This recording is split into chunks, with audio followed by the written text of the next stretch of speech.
What happens when a country music superstar walks into daytime television's most unpredictable hot seat and finds himself facing off against one of Hollywood's most formidable personalities? The answer is a television moment so explosive and unexpected that it left audiences stunned and the entertainment world buzzing for weeks. This is the story of how Blake Shelton's appearance on The View turned into a verbal battleground that ended with Whoopi Goldberg doing something she had never done before. In her years of hosting, physically removing a guest from the show, the studio audience was buzzing with excitement. As Blake Shelton made his way to the iconic View table, he was there to promote his latest album.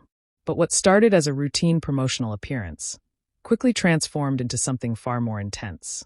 Whoopi Goldberg, known for her no-nonsense approach and sharp wit, welcomed him with what seemed like genuine warmth. "Blake Shelton, welcome to The View," she said, her signature smile spreading across her face. "Thanks for joining us today. I have to say, your new album has been getting a lot of attention." Blake settled into his chair, his familiar Oklahoma charm evident in his relaxed posture. "Well, thank you, Whoopi. Always a pleasure to be here with you ladies, though I have to admit I'm a little nervous sitting at this table. Y'all have a reputation for asking the tough questions." The audience chuckled, and for a moment it seemed like this would be just another pleasant celebrity interview. Joy Behar jumped in with her usual playful energy. "Oh, don't worry, Blake. We'll go easy on you. We know you're just a simple country boy." But there was something in Joy's tone, a subtle edge that Blake seemed to pick up on. His smile tightened just slightly. "Simple country boy, huh? Well, I suppose that's one way to put it." Whoopi leaned forward, her expression shifting to something more serious. "Blake, your music has always been about traditional values, small-town life, that sort of thing. But we're living in changing times. How do you reconcile some of those traditional messages with the realities of modern America?" Blake paused, clearly considering his words carefully. "You know, Whoopi, I think there's room for all kinds of perspectives in this country. My music comes from my experiences growing up in Oklahoma, the values I was raised with. That doesn't mean I think everyone has to live the same way I do. But your lyrics," Sonny Hostin interjected, "they often paint a very specific picture of what American life should look like. Some people might say that's a bit narrow-minded." The temperature in the studio seemed to drop a few degrees. Blake's jaw tightened, and the easygoing demeanor he had walked in with began to shift. "I'm sorry, narrow-minded. I write about what I know, what I've lived. Is that somehow wrong now?" Whoopi raised her hand, trying to maintain control of the conversation. "Nobody's saying it's wrong, Blake. We're just trying to understand your perspective. But surely you can see how some of your songs might not resonate with everyone." "Of course, they don't resonate with everyone," Blake shot back, his voice rising slightly. "But I'm not trying to please everyone. I'm trying to be authentic to who I am and where I come from." The tension was becoming palpable. The audience, which had been relaxed and cheerful moments before, was now sitting in uncomfortable silence. Sarah Haynes tried to lighten the mood. "Blake, let's talk about your time on The Voice. That show brings together artists from all different backgrounds." But Blake wasn't ready to let the previous line of questioning go. "You know what? Let me ask you something," he said, turning back to Whoopi. "Why is it that when someone like me talks about traditional values, about faith, about family, suddenly I'm narrow-minded? But when other artists talk about their experiences, their values, that's celebrated as authentic and brave?" Whoopi's eyebrows raised. "Blake, I think you might be misunderstanding what we're trying to discuss here." "Am I though?" Blake pressed on, his Oklahoma accent becoming more pronounced as his emotions heightened. "Because it sure feels like there's a double standard here.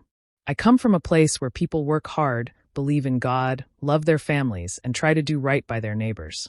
Since when did that become something to apologize for?" The studio had gone completely silent. Even the camera operators seemed frozen, unsure whether to keep rolling or cut away. Whoopi's expression had hardened considerably. "Nobody asked you to apologize for anything," she said, her voice carrying that unmistakable edge that regular View watchers knew meant trouble. "But you can't expect to come on national television and not have your perspectives questioned." "Questioned is one thing," Blake replied, his voice now carrying a heat that matched Whoopi's. "But what I'm hearing sounds more like an attack on an entire way of life that millions of Americans relate to." Joy tried to jump in. "Blake, I think you're being a little sensitive here." "Sensitive?" Blake turned to her, incredulous. "I'm being sensitive for defending my beliefs and the beliefs of the people who support my music." Whoopi slammed her hand on the table, the sound echoing through the studio like a gunshot. Hold up. Hold up right there. You came on our show, Blake. This is our house, and in our house, we have respectful conversations. Respectful? Blake laughed, but there was no humor in it. You call what just happened respectful? You ladies invited me here under the pretense of talking about my music, and instead I'm getting lectured about how my values are supposedly problematic. The audience was completely captivated now, some leaning forward in their seats, others covering their mouths in shock. This was unlike anything they had seen on The View before. Whoopi stood up slowly, her chair scraping against the floor. Blake, I think you need to check your attitude. We ask tough questions of everyone who sits at this table. That's what we do. And I'm answering them, Blake said, also rising from his seat. But I'm not going to sit here and be told that the values I was raised with, the values that shaped me into the man I am today, are somehow wrong or outdated. Nobody said they were wrong. Sonny tried to interject, but both Blake and Whoopi were now locked in their confrontation. The rest of the panel. Forgotten. Then what exactly are you saying? Blake demanded, his voice echoing through the studio. Because from where I'm sitting, it sounds like you're trying to paint me and people like me as some kind of problem that needs to be fixed. Whoopi's eyes flashed dangerously. What I'm saying, Blake, is that you need to understand that your way of life isn't the only way of life, and your values aren't the only values that matter in this country. I never said they were, Blake exploded. But they do matter. They matter to me. They matter to my fans. And they have every right to exist alongside everyone else's values. That's what America is supposed to be about, isn't it? Freedom to believe what you want to believe. The confrontation had reached a boiling point that no one in the studio, least of all the producers frantically gesturing from behind the cameras, had anticipated. The silence that followed Blake's passionate declaration was deafening. You could feel the electricity in the air as Whoopi stared him down, her jaw clenched tight. The other hosts sat frozen, unsure whether to intervene or let this unprecedented moment play out. Freedom to believe what you want, Whoopi repeated slowly, her voice dripping with barely controlled anger. That's rich coming from someone whose fan base regularly shows up to concerts waving flags that represent division and exclusion. Blake's face flushed red. Now, hold on just 1 minute. You don't get to generalize about my fans like that. You don't know these people. They're good, hard-working Americans who deserve better than to be stereotyped by someone who's never even met them. I know enough, Whoopi fired back, taking a step closer to where Blake was standing. I know what I see at your concerts, what I hear in your interviews, what your music represents to certain groups of people. My music represents love, family, working hard for what you have, and being proud of where you come from, Blake said, his voice incredulous. If that somehow threatens you, that says more about you than it does about me. Joy tried desperately to regain control. Okay, everyone, let's just take a breath here. But Blake cut her off, his eyes never leaving Whoopi. No, I want to hear this. I want to hear exactly what Whoopi thinks is so wrong with singing about small towns and traditional values. Whoopi crossed her arms, her posture radiating defiance.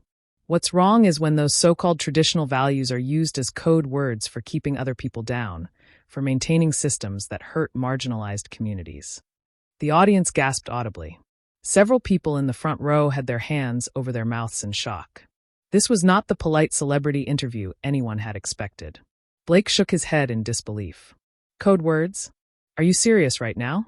When I sing about loving your neighbor, about working hard, about faith and family, those are code words for oppression? Do you hear yourself? I hear you perfectly clear, Whoopi shot back. And I hear the dog whistles in your music, the subtle messages that tell certain people they're more American than others. Dog whistles? Blake's voice cracked with emotion. You're calling my music racist? Is that what you're doing here? You're going to sit there and accuse me of being a racist on national television. The studio was in complete chaos now. The audience was buzzing with whispered conversations, some people standing up to get a better view of the confrontation. Behind the cameras, producers were frantically trying to decide whether to cut to commercial. If the shoe fits, Whoopi said coldly, and the studio went dead silent again. Blake stared at her for a long moment, his chest rising and falling with heavy breaths. When he finally spoke, his voice was quiet, but intense. That is the most insulting, ignorant thing anyone has ever said to me. You don't know me. You don't know my heart. You don't know the work I've done, the people I've helped, the communities I've supported. Then tell us, Sarah Haynes said quickly, sensing an opportunity to de-escalate. Tell us about that work. But Blake was beyond de-escalation now. Why should I have to defend myself against baseless accusations? Why should I have to prove I'm not a racist to people who made up their minds about me before I even walked in here? Whoopi leaned forward, her voice rising. Because your platform reaches millions of people, Blake. Your voice has power. And when you use that power to promote divisive messages wrapped up in pretty melodies and folksy charm, you need to be held accountable. Divisive messages? Blake was shouting now. What's divisive about loving your country? What's divisive about believing in hard work and personal responsibility? What's divisive about thinking that people should be judged by their character and not their politics? Everything is political, Blake. Whoopi shouted back. Your music, your image, your whole brand is built on appealing to people who want to go back to a time when things were supposedly simpler, supposedly better. But better for who? Better for everyone who was willing to work for it. Blake fired back. Better for people who believed in building something instead of tearing everything down. The two were now standing face to face, separated only by the width of the table. The other hosts had backed away slightly, clearly uncomfortable with the level of hostility that had erupted. You think I'm tearing things down? Whoopi's voice was dangerous now. I'm trying to build a world where everyone has a voice. Where everyone matters. Where your narrow definition of American values doesn't get to silence everyone else. My narrow definition? Blake laughed bitterly. The only person trying to silence anyone here is you. You invited me on your show just so you could ambush me with your political agenda. Political agenda? Whoopi slammed her hand on the table again, harder this time. My agenda is equality, justice, and making sure that people like you don't get to hide behind your guitar and your charm while promoting ideas that hurt real people. People like me, Blake repeated slowly. There it is. People like me. You mean white people from the South. You mean Christians. You mean conservatives. Just say it, Whoopi. Say what you really think. The accusation hung in the air like smoke. Whoopi's eyes flashed dangerously, and for a moment it seemed like she might explode completely. What I think, she said, her voice low and controlled, is that you came on my show with an attitude. You've been disrespectful to me and my colleagues, and you're trying to play the victim when someone finally calls you out on your nonsense. Calls me out on what? Blake demanded. On being proud of where I come from? On writing music that connects with people who feel like their voices don't matter anymore? On refusing to apologize for believing in something bigger than myself. On being a fraud, Whoopi said quietly. The words hit Blake like a physical blow. He stared at her, his face going pale. A fraud. That's right, Whoopi continued, her confidence building. You sell this image of being this authentic country boy, this voice of the people, but you're just another celebrity millionaire living in a bubble telling people what you think they want to hear. Blake's hands were shaking now. Whether from anger or hurt, it was impossible to tell. You don't know what you're talking about. Don't I? Whoopi pressed on relentlessly. When was the last time you actually lived in one of those small towns you sing about? When was the last time you worked a real job, struggled to pay bills, worried about putting food on the table? You're singing about a life you haven't lived in decades, if you ever lived it at all. The attack was personal now, cutting deep into Blake's identity as an artist and as a person. The audience watched in stunned silence as one of country music's biggest stars stood there clearly wounded by the verbal assault. That's enough, Blake said quietly, his voice barely audible. That's more than enough. But Whoopi wasn't finished. You want to talk about authenticity? Let's talk about how you use your platform to make working-class people think you understand their struggles while you count your millions and live in your mansion. Blake turned away from her, then turned back, his eyes blazing. You know what, Whoopi? You're absolutely right about one thing. I am a millionaire. I am successful. And you know why? Because I worked for it. Because I believed in myself when nobody else did. Because I didn't let people like you convince me that I wasn't good enough. That my dreams didn't matter. People like me? Now it was Whoopi's turn to look offended. Yes. People who think they get to decide who's authentic and who's not. People who think they get to judge someone's entire life based on their own prejudices and assumptions. Blake's voice was building to a crescendo. You talk about equality and justice, but you're the most judgmental person I've ever met. The confrontation had reached a level of intensity that nobody in the studio had ever witnessed. Both Blake and Whoopi were breathing heavily, their faces flushed with anger and adrenaline. The other hosts looked like they wanted to disappear completely. The studio felt like a powder keg, ready to explode. Both Blake and Whoopi were staring each other down, the air between them crackling with unresolved tension. The audience was completely captivated, some literally on the edge of their seats as this unprecedented confrontation unfolded. "The most judgmental person you've ever met," Whoopi repeated, her voice dangerously quiet. "That's what you think of me?" Blake nodded firmly. "That's exactly what I think.